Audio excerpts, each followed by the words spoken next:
miomana iona amin'Andriamanitra ao manoloana ny fampianaran-diso izay mifantoka amin'ny vola sy ny zavatra ny tany ary fanompola olona pasteur Tately Ratsimba sy ny ekipany dia ho avy eto amin'ny faritra Sava ny 22 ka hatramin'ny 28 juillet hanambara ny filazantsara ny Jesosy Kristy. Horesahana aminao amin'izany amin'ny fibebahana ny tahotra an'Andriamanitra ary ny fiomanana ny amin'ny fiverenan'i Jesosy Kristy. Toy izao ny fandaharam-potoana. Antalaha alakamisy 22 juillet amin'ny 3 ora ao amin'ny cercle chinois.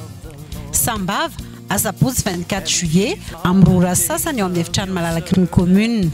Andaso Bekobainy alahady 25 juillet amin'ny 10 ora sasany. Ambalamanasy alahady 25 juillet amin'ny 1 ora sasany eo ampitan'ny trano bokon'olona. Andapa alahady 25 juillet amin'ny 3 ora sasany ao amin'ny cercle chinois. Bealampona alatsinainy 26 juillet amin'ny 20 ora manoloana ny trano Foibe. Ambody Angezoka alatsinainy 26 juillet amin'ny 2 ora eo anoloana ny trano bokon'olona. Ampanefena talata 27 juillet amin'ny ora sasany ao amin'ny salle Romule.